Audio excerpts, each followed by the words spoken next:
Welcome to the deep dive. We are here to take a truly massive stack of sources and distill them into the nuggets you need to be well-informed, equipped, and maybe even a little surprised. Today, we are immersing ourselves in a really comprehensive guide, one designed specifically for mothers. It's a faith-based self-help framework, and it's focused entirely on achieving fulfillment, abundance, and success. And it does that by really focusing on profoundly shifting your internal world. Exactly. That's right. Our source material today is Your Best Life Now for Moms, and it's, a highly structured manual that really sets out to solve a perennial problem. A problem that never seems to go away. Never. The mission, as they detail it right in the introduction, is to provide these simple but really profound steps for mothers, and not just to cope, but to genuinely improve their lives, to discover the authentic joy of motherhood. And here's the key part that jumped out at me. The idea that this joy is accessible now. Right now, in the midst of the chaos, not in some, distant, quiet future when the kids are grown. I noticed right away that the framework sets an incredibly high aspirational bar. It opens by introducing this iconic figure that really permeates the whole guide. The Proverbs 31 lady. That's the one. Yeah, she is the benchmark of extraordinary living. The text positions her as the ideal, the perfect wife, and the ideal mother wrapped up in one person. And when you read those descriptions of her character, her competence, her just tireless work ethic. It's a lot. It is. The natural reaction, I think, especially for a dedicated mother, is to feel both inspired and, honestly, maybe a little intimidated. You want everything she embodies. Of course. But the framework is smart here. It immediately steps back from that ideal. It grounds you in reality. Exactly. It acknowledges the brutal reality of modern motherhood. It explicitly recognizes what it calls the tremendous challenges. The perpetual exhaustion from nighttime feedings, the sheer frustration of temper tantrums. The financial pressures, the constant feeling of just being overwhelmed because you're managing so many different personalities and schedules all at once. This grounding in reality is so vital. The authors stress that the goal isn't to achieve some kind of unattainable perfection. They say it outright, don't they? No mom is perfect. They do. The goal is instead to figure out how to live your best life today. And this really counteracts that pervasive emotional trap where so many women operate with low self-esteem. Or they're just focusing only on the negative. Right. Or constantly putting off happiness until that elusive someday. Someday when the children are grown or the debt is finally paid off. Exactly. So the core challenge here is a psychological one, isn't it? Yeah. The central message is really about breaking out of what the source calls the barely get by mentality. That's the phrase. It's about becoming the best you can be, seeing yourself as inherently capable of doing more. Enjoying more. And being more. And believing that that capacity is accessible right now in this moment. So it's really about ridding yourself of those negative, limiting mindsets, the ones that hold you hostage to just being average. Precisely. Joy, peace, enthusiasm. They aren't future rewards in this framework. They're defined as immediate realities available right now. But there's a condition. There is, provided you are willing to shift your internal perspective first. That internal shift is the starting gun. And that brings us to the first major pillar of this framework. Enlarge your vision. Enlarge your vision. Okay, let's unpack this. This is the shift from, small thinking to what the source explicitly terms divine expectancy. How does this framework guide a mother who might be overwhelmed by the grocery list and school pickup into thinking on this kind of scale? Well, it begins by establishing the ultimate source of all your resources. The premise is rooted in the belief that because you serve the Most High God, His dream for your life and for your family is fundamentally bigger and better than you can even imagine. So the first step is to stop thinking small about God. Exactly. You have to actively reject any tendency toward a small view of God. The book says He desires constant increase, new heights, and wants to equip you, the mother, with more than enough strength, wisdom, and resources for the huge responsibilities you have. That's a radical reorientation of focus.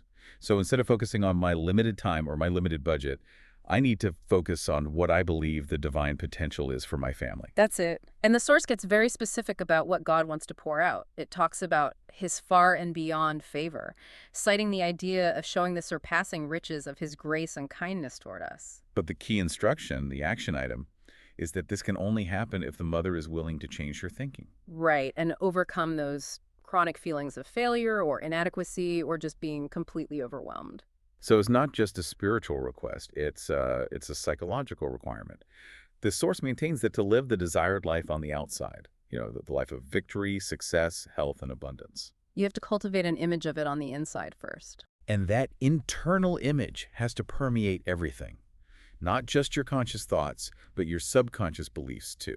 That internal visualization is the mechanism for manifestation, according to this framework. The source states it emphatically. Hmm. If you successfully develop that internal image, that self-portrait of abundance and capability, then nothing on earth will be able to hold those things from you. Wow. Yeah. They describe it as God asking, don't you see what I want to do, and are you making room for it in your thinking? Which is a reference to that prophecy in Isaiah, right? Yeah. About making a way in the wilderness. That's the one. That's a fascinating combination of, motivational psychology and scripture.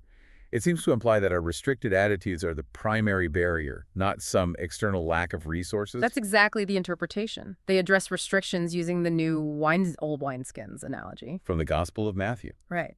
And the implication is really straightforward. You cannot pour this abundant life, the new wine, into restricted, negative, and self-limiting old wineskins of attitude. So you have to get rid of the old first. You must. You have to actively shed those old negative mindsets and intentionally stretch your faith and your vision to make room for the new. It's a call for a total mental renovation, basically. You can't try to innovate your life while you're still clinging to limiting beliefs from 5 years ago. You can't. But I have to ask, isn't this just positive thinking? The source makes a very strong claim here. It says, your life will follow your expectations. That makes it both a spiritual truth and, a psychological law. It does go deeper than just simple optimism. The authors argue that your expectation creates a track for your life to run on. A track, I like that. Yeah. So if you consistently dwell on negative thoughts, worrying about financial disaster, fearing your children will fail, anticipating marital stress, you risk living a self-fulfilling negative life. And that negativity just inevitably impacts your relationships with your husband, with your children, everyone. And here is where a specific psychological insight from the source comes in, and it's quite powerful. It says that if defeat or failure or even just mediocrity is what you expect deep down, Deep in your subconscious. yes, then your subconscious mind will actively sabotage every attempt to push above average.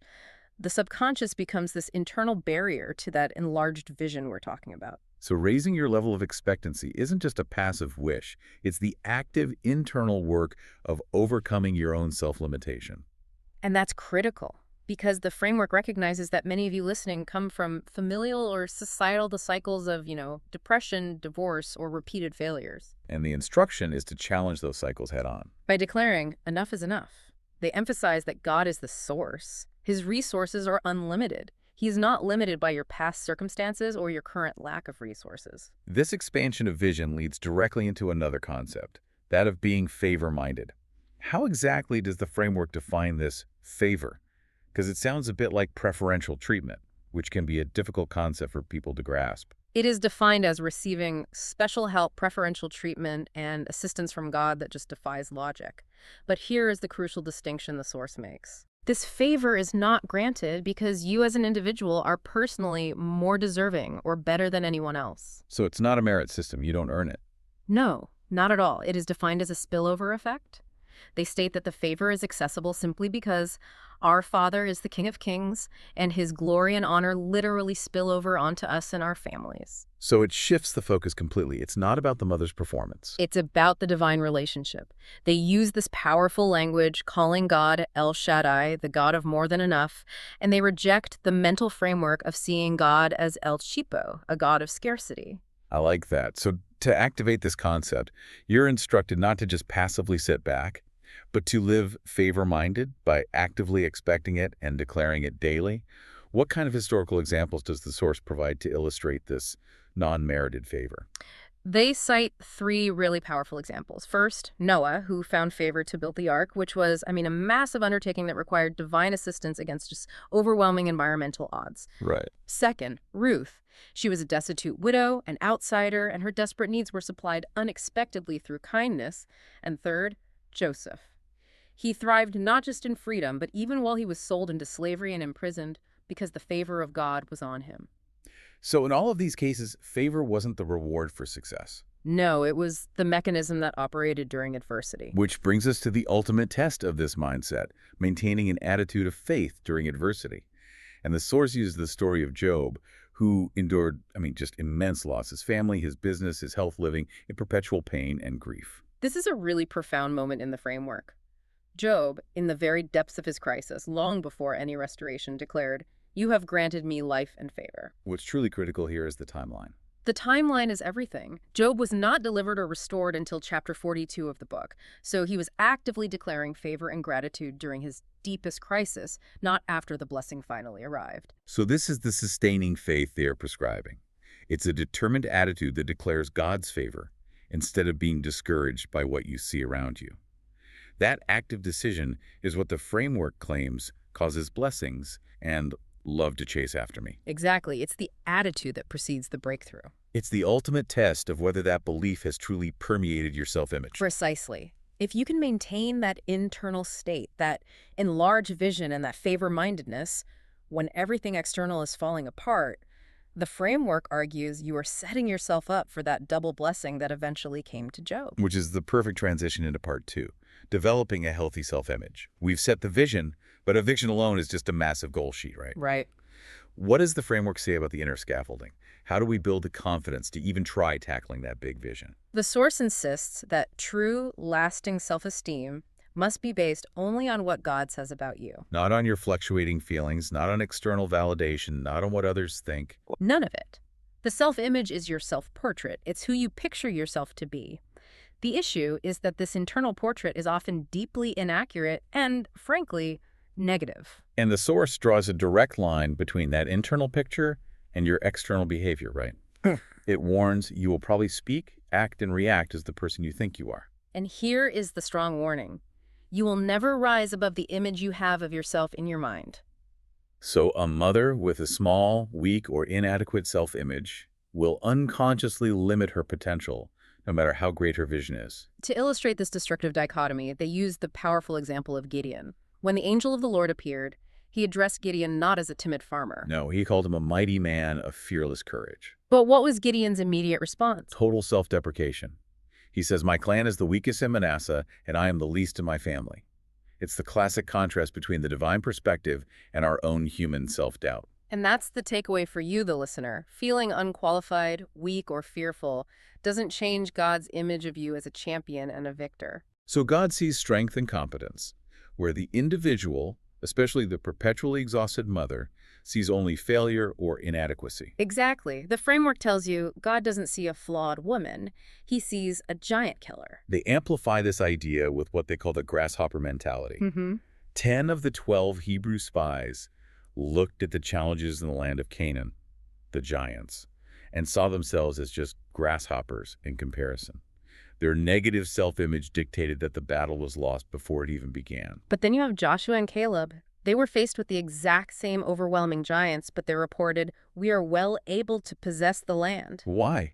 Because they focused on the power and promise of God, not on their own size. Right, so the application here is a clear command. God expects us to be a can-do person, to live victoriously, and not to mope around with a poor me attitude. That poor me attitude, the framework argues, is actually contrary to God's opinion of you. It's a non-biblical concept that prevents you from exercising your God-given gifts and authority.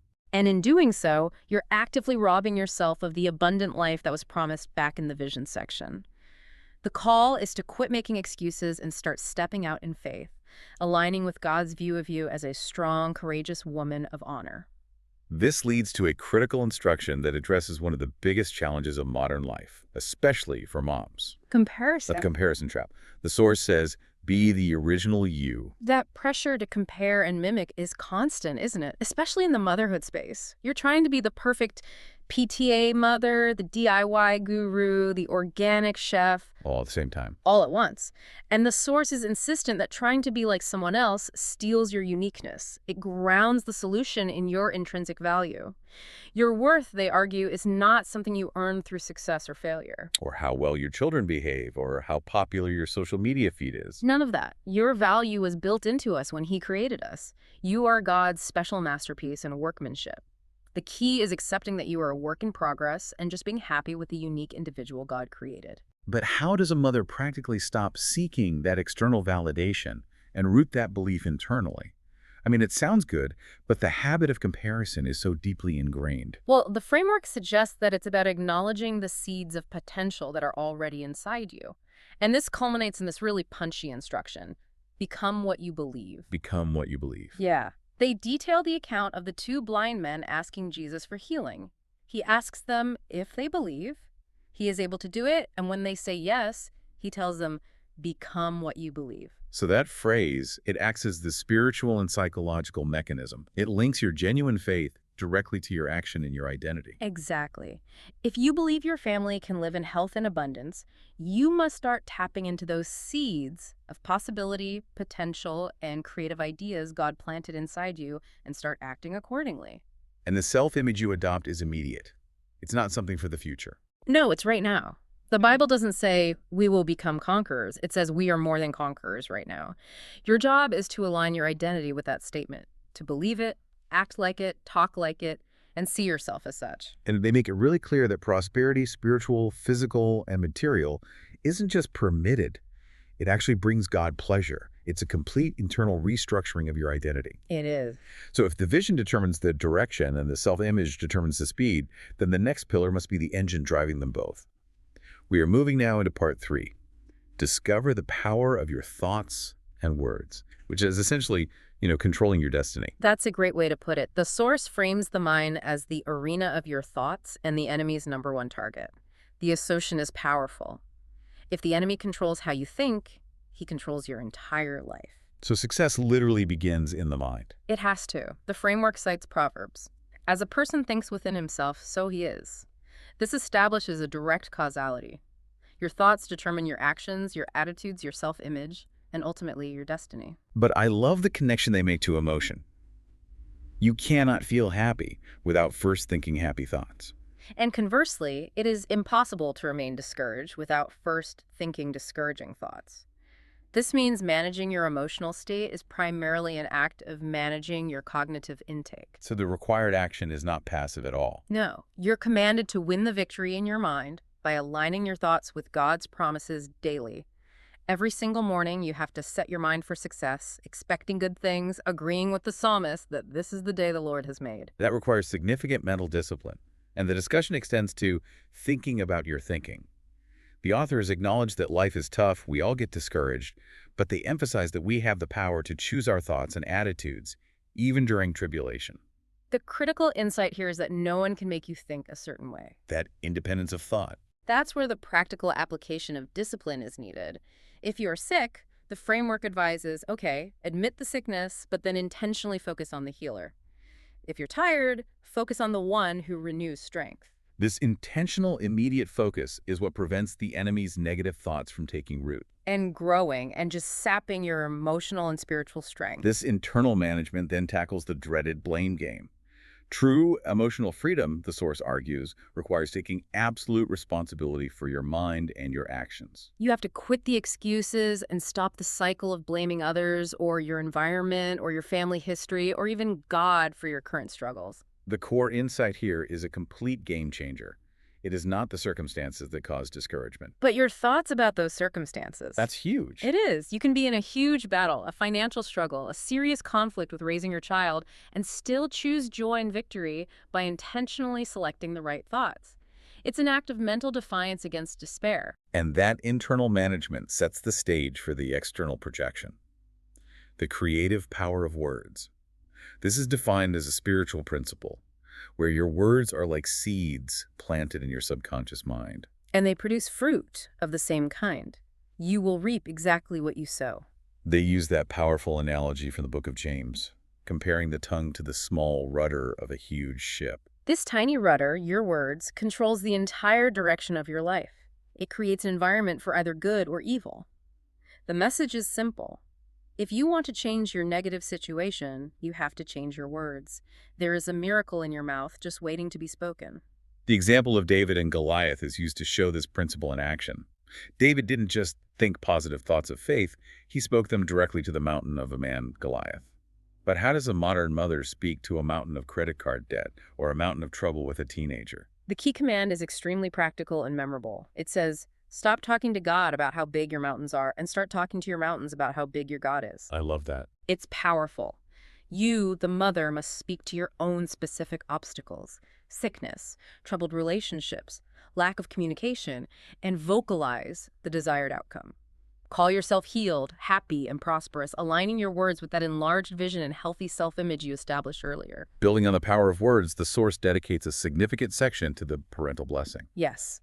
Given the spiritual authority assigned to the mother in this framework, her words have an enormous future-shaping impact on her children. So mothers are urged to vocalize blessings, words of approval, acceptance, and love, Oh. to protect their children from insecurity and inferiority. And the warning is stern. Negative, harsh, or constant fault-finding words can cause a child to lose their God-given sense of intrinsic value. And Yeah. crucially, a blessing is not a blessing until it is spoken. So children absolutely need to hear it repeatedly. I love you, I believe in you, I think you're great. They do. Before this framework suggests moving forward, it requires dealing with the baggage. This brings us to the critical step of forgiveness and freedom, which necessitates letting go of the past and that victim mentality. This is a massive internal step. It involves allowing deep emotional wounds to heal. And the framework mandates a comprehensive forgiveness. You have to forgive those who abused or mistreated you. Forgive yourself for your own past mistakes. And potentially the most counterintuitive part, forgiving God for losses you've experienced, like taking a loved one or allowing unexpected disappointments. That specific instruction, forgiving God, is psychologically very challenging. For a mother facing genuine grief and anger, how does the source recommend separating the need to mourn from the command to move on? It frames it as an acknowledgement of confusion without allowing that confusion to become bitterness. And the consequences of unforgiveness are painted in stark terms precisely because of the immense harm they cause you, the individual. Harboring bitterness poisons your heart. It contaminates your personality, your attitude, your relationships, and it builds these walls of separation that isolate you. And crucially, those walls are not just psychological. According to the framework, those walls prevent God's blessings from pouring into your life and can stop the flow of favor and answered prayers.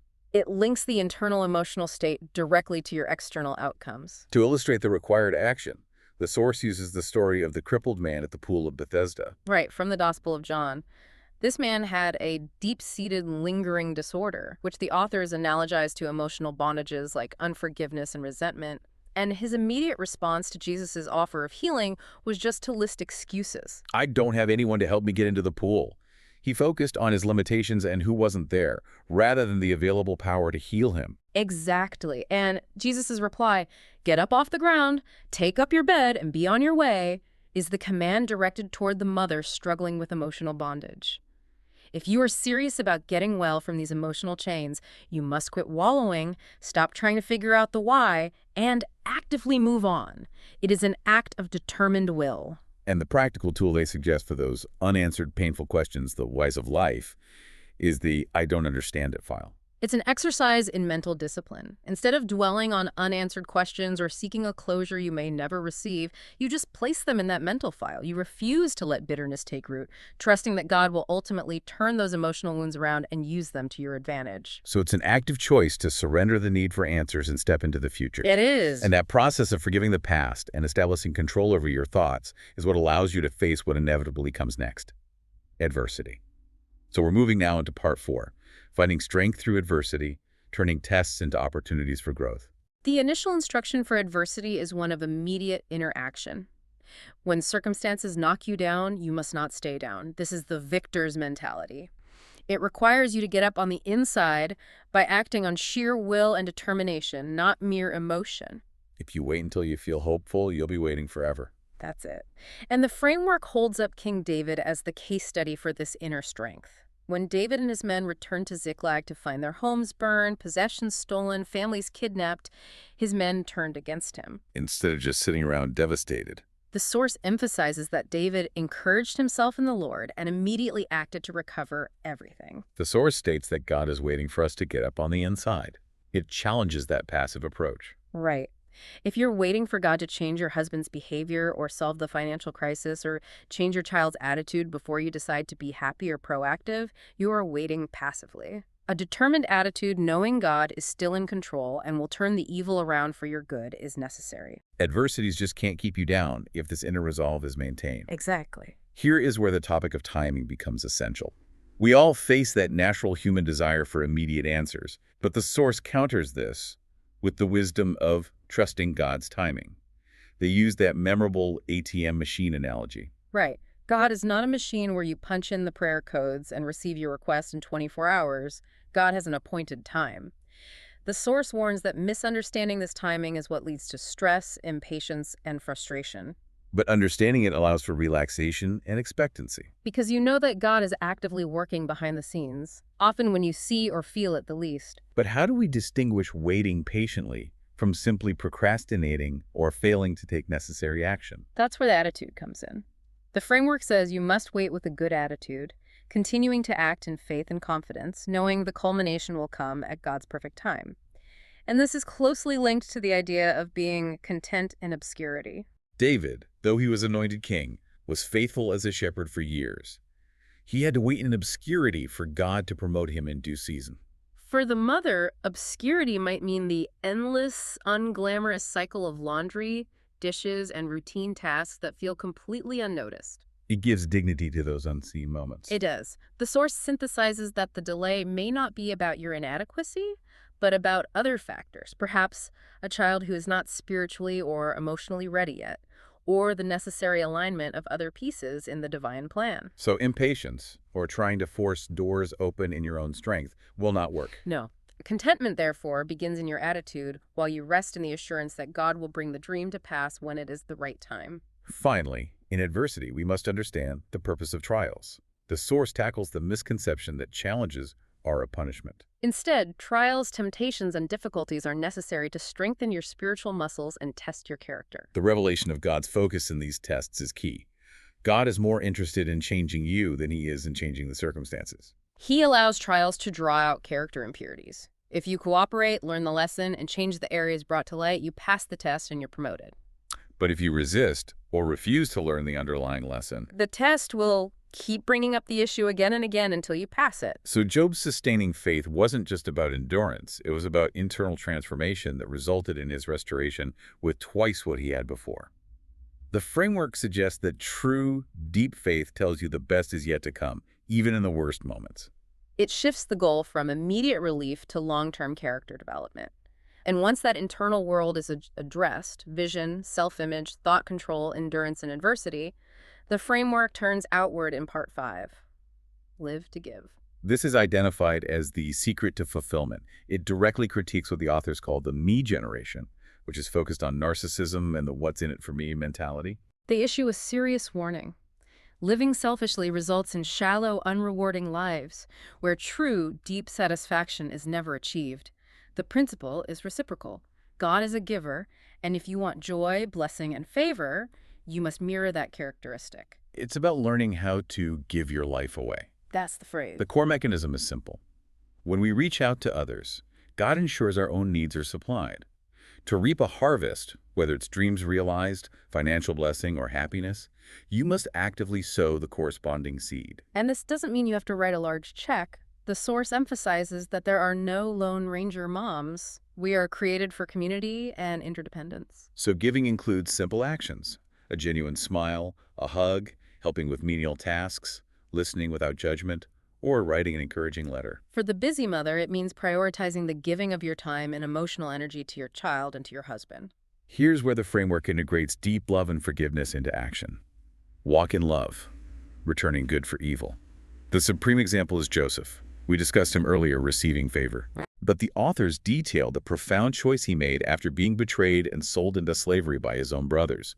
When their lives were eventually in his hands, he chose to extend mercy rather than seeking revenge. This sets a very high bar for the listener. How we treat others directly impacts the favor we receive. If you choose to forgive and return good for evil, the Source guarantees that God steps in as the vindicator, rewarding those good actions. It cautions against fighting fire with fire. And emphasizes that taking the high road allows God to make the wrongs right, freeing you from the burden of seeking vengeance. This applies even to dealing with a consistently unkind child or a difficult co-parent. We are encouraged to keep an open heart.